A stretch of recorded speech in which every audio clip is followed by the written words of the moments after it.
C'est le moment de la chronique jeu avec Mathieu Auger. Et cette semaine, on vous propose un jeu néoclassique. Oui, allô Mélanie. Allô, mon cher Mathieu.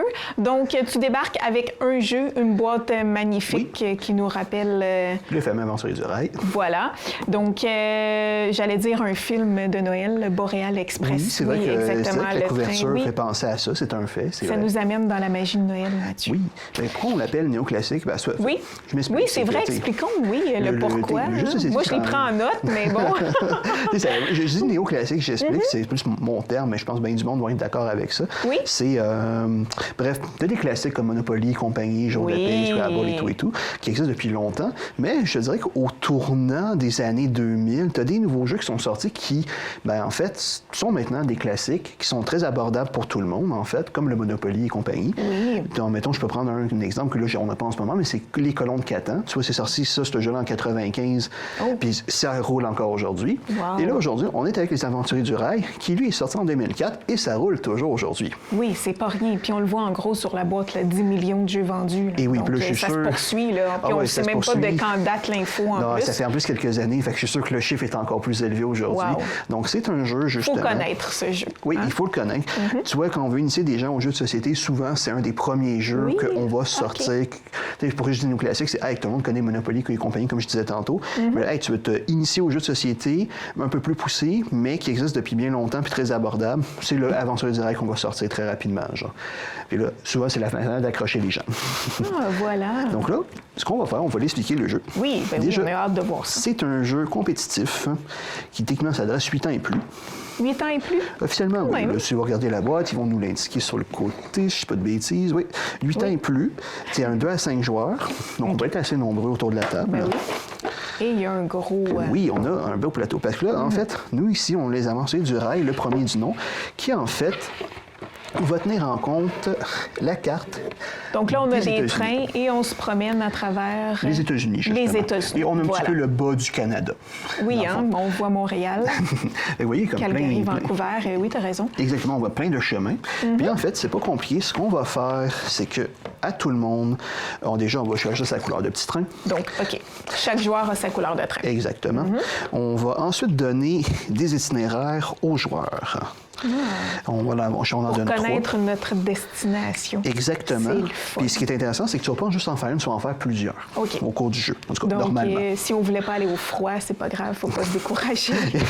On va peut-être avoir Los Angeles le coup d'après. Oui. Bien, je vais justement en sortir deux comme ça pour donner deux bons exemples, parce que tu as souvent, comme on va dire, les itinéraires verticaux puis les itinéraires horizontaux. Fait que là, mettons, je vais prendre lui ici. Donc, lui ici. Fait qu'on va avoir, lui, ça, c'est Miami. Toronto. Donc là, c'est pas compliqué. On part de Miami. Oui, ou de Toronto, c'est l'un ou l'autre. On choisit ou c'est indiqué sur la carte? En fait, c'est toi qui choisis. En fait, tu peux partir de n'importe où officiellement, en fait, dans le jeu. Là, comme on voit, en fait, c'est que vous avez Toronto en haut. Là, tu me dis si je pointe à peu près. Oui, vous avez Miami jusque là en bas. Oui, qui est en bas, exactement. Donc, vous devez vous arranger à avoir un chemin qui se rend jusque là-bas, en fait.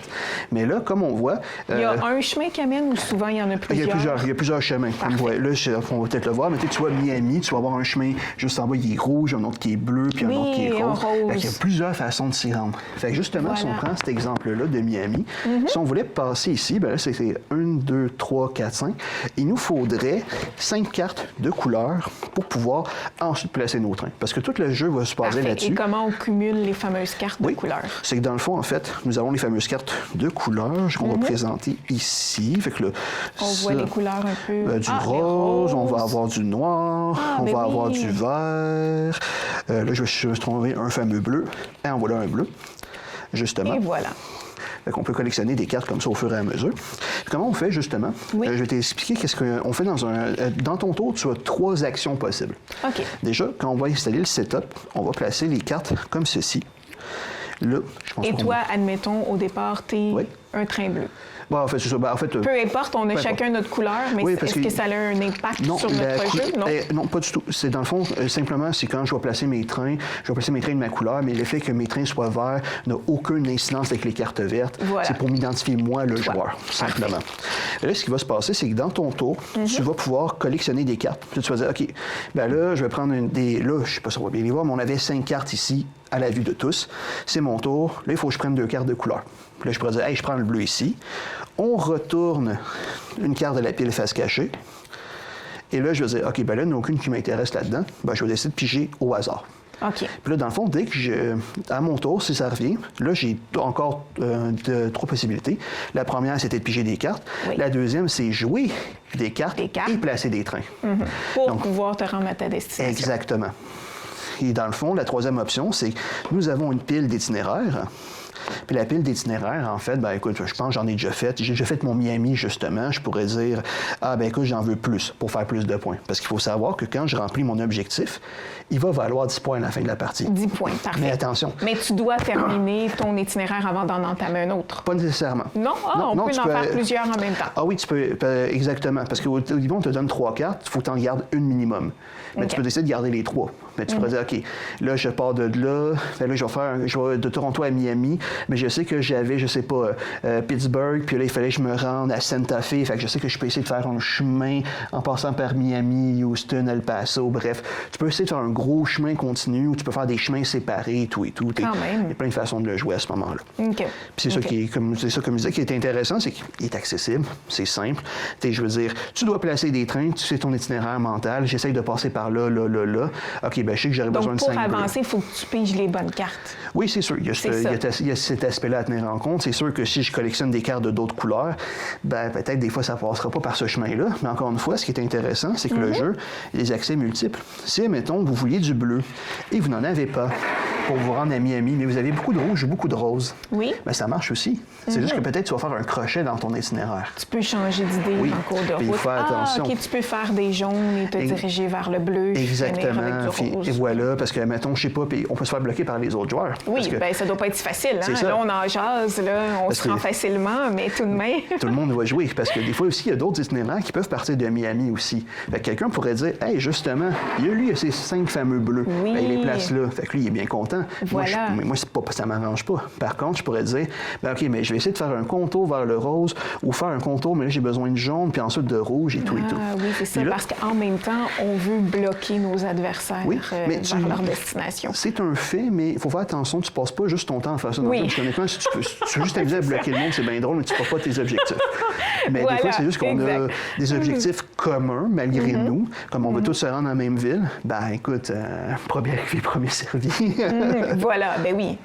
Puis oui, c'est vrai, puis je vais vous expliquer, eux autres, on a des grilles. Ça, c'est tout à fait normal. Okay. Dans le fond, il n'y a pas de carte grise. Il n'y a pas de carte grise. Dans le fond, comment ça fonctionne, c'est que tu peux mettre 2 cartes, mais il faut que ça soit de la même couleur. Je pourrais décider de mettre, c'est 2 bleus, 2 rouges, 2 verts et tout et tout. OK. Puis là, je vais expliquer le dernier type de carte de couleur qu'on a. C'est la locomotive. Oh, elle est multicolore. Oui, ça veut dire que c'est un joker. Ça veut dire que, par exemple... Elle donne accès à n'importe quel chemin. Exactement, n'importe quelle couleur. Fait que, mettons, je prendrais encore mon exemple du bleu. J'ai 4 bleus puis une locomotive. Il t'en manque un. Je peux le dépenser, justement. Oui. Ça me fait un joker. Mais souvent, tu essaies de garder le plus possible tes locomotives parce que si tu fais des nouveaux itinéraires, ben, ça te donnera plus de possibilités. Puis une fois qu'elle est utilisée, on ne peut plus la reprendre, c'est ça? En fait, on la met dans la défausse. Puis si on vide justement la pile, ben, on va remélanger toutes les cartes défaussées. Fait c'est le principe du jeu. Puis bien entendu aussi, comme je disais, on fait des points en faisant nos itinéraires. Oui, les points viennent de nos itinéraires. Oui, voilà. Fait il y a quelqu'un qui peut avoir fait 4 chemins et toi juste 2.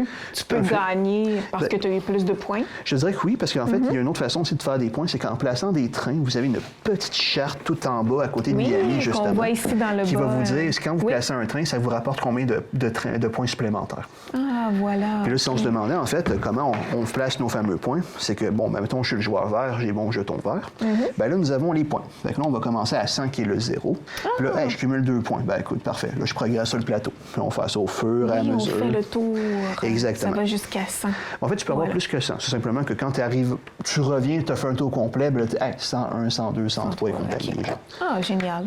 Quand même, ça dure combien de temps de partie? Ça écoute, ça dépend du nombre de joueurs. Tu vois, le jeu te dit une demi-heure à 60 minutes. Donc, bref, une demi-heure à 1 heure. OK, à peu près. Même. Mais tu vois, pour avoir joué à plusieurs reprises à 2 personnes, honnêtement... C'est ça, à 2, ça s'arrête quand? Quand on a fait tous les chemins? Oui, ça, c'est un autre point. C'est vrai qu'il faut signaler la fin de partie.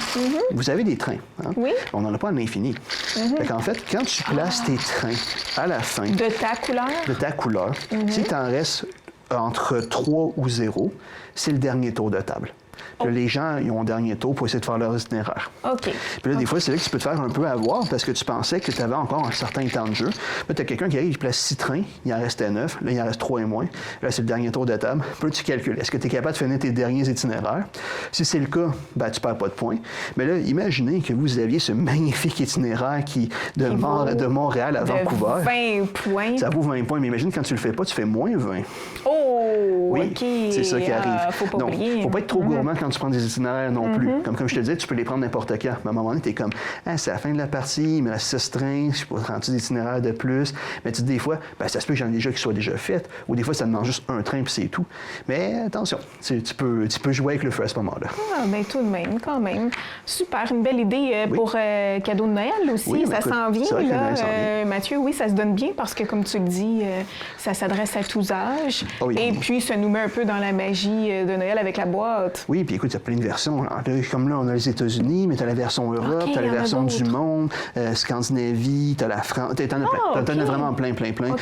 Il y a même des spéciales Noël pour les plus petits en plus. Ouais. OK. Ah, génial. Quelle belle idée. Donc, ça dépend de la ville. Comme Oui. tu as pris celui-là, c'était les États-Unis. Parce que c'est La le- ville ouais. varie pour les autres jeux. Les Exactement. villes, c'est ça. Parce qu'en plus, ça, c'est le premier qui ont sorti, OK. les États-Unis. Ah, OK. Après ça, ils ont sorti Europe, puis après ça, ils ont fait toutes sortes de déclinaisons. On se promène dans différentes villes en plus, puis ça l'aide aussi à Oui, tu veux faire un peu de certaines géographie. régions. Ben oui, un peu de écoutez, vous géographie, pouvez voilà. arriver, sortir le jeu avec On les enfants. regardait ensemble tantôt les, Oui. les endroits que j'avais fait en voyage. Puis tu dis, ah, ben là, exactement. Montréal, c'est là, tu vas dire Vancouver, c'est là, tu vas dire Miami, oui. c'est telle place, Ouais. et tout et tout. Donc, il y a un petit côté éducatif en même temps. Ouais, c'est toujours bon, ça aussi. Bien, Mathieu, un gros merci. Ça fait plaisir. On se retrouve encore une fois la semaine prochaine avec d'autres belles propositions. Avec plaisir.